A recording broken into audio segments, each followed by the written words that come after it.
Many times Jamaicans youth are criticized for being idle, right? Spending their days drinking rum and boom and smoking. But I feel these criticisms are irresponsible due to the lack of acknowledgement for the collective depression and hopelessness Yeah. that seems to have a grip on many youths in Jamaica. As a man with his ear to the street still, right? Do you believe Jamaican youth are suffering from a mental health crisis? I definitely feel so. You know, when you look at the even the just the vibe of the music nowadays, Dark, everything sound dark and very dark. depressing, and everybody's talking about them depressed feelings and things like that. Well, it's good to acknowledge your feelings and to be able to express it, but it shows the reality. You know, we've seen, as I say, you know, capitalism and democracy and these things is difficult for developing nations. I can tell you that when there's poverty and there's no economic thriving or anything like that, it's hard to really govern yourself. You know, and we see the impact of the youths, you know, the legacy of the war and crime and the political violence and all of these things and the stagnation. As much as Jamaica, you go to Kingston now. My little brother went to Kingston after, you know, I'm not sure how many years, maybe 10 years or so, and he said it looked completely different. But if you go into any ghetto in Jamaica and tell me if you've seen a difference over the last 50, 60 years, you know what I mean? And that's the reality where the youths them know, so them turn to scamming. So them singing about Obia, them singing about Mali, you know, things that wasn't in our culture.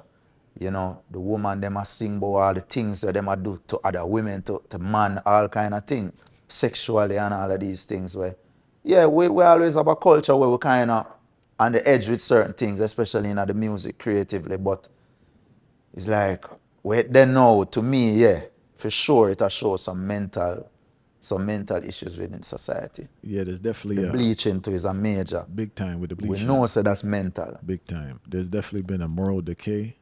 Um, and I'm glad you brought up the lyrics. You know La Russell, Bridging from Oakland, the rapper? The La Russ, Russell. Russell. I mean, I'm familiar, I hear the name, yeah. We interviewed him, so I asked him the question, right? And he was saying that it's a mixture of that, yes, there is a high level of depression, but also singing about it is profitable because it's kind of trending in a sense. Of That's the course. trending conversation. So it gets Yeah, muddled up, but because of the trending part, you're putting out that message more yeah. and you're circulating it more. So it No, comes for like that. sure. It You agree? feeds as a self-feeding system. So what you find is like people like to live vicariously through the artists with them listen. Just like the TV shows and thing. It's like you want to see the worst thing them. You want to see the thing them will raise up your dopamine levels. And that's what the music I do. Like, may I watch intelligent people, you know, people well educated out at parties singing about say them dance and all of them thing. And there's like a sense of pride while them are sing the lyrics, you know. Like to me, you have to really assess what go on mentally, you know. But the fact say it's a trend, just being on the wave of what is trending. Enough people just don't want to be outside of the wave. What I realize is that the reason I say it's irresponsible, people don't acknowledge the role society plays in people's mental health. Yeah, So when people are kind of, it's escapism at the end of the day. When you drinking and smoking at a certain level, it's yeah, escapism. Let's escapism acknowledge for that. sure. So why do you have so many people in your society that are trying to escape society? Because what society have to offer, everything is the escape. When you look at the reality of what go on, like somebody will tell me say, you know, them in a them community or yard where they, and you hear say a 60-odd-year-old lady, the man them rape her and cut off her head. Elderly lady? Yeah, 60-odd-year-old.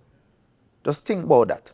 You have to deal with whether or not you see them actually did lay down her body with the head beside of the body, you know, in the street somewhere, you know.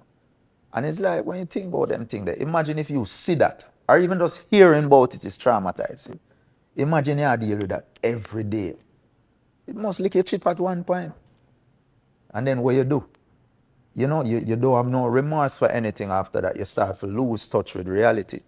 You know, because you realize, say, yo, you know, I don't know if the bad word thing, but it's like you just don't give a fuck about nothing no more.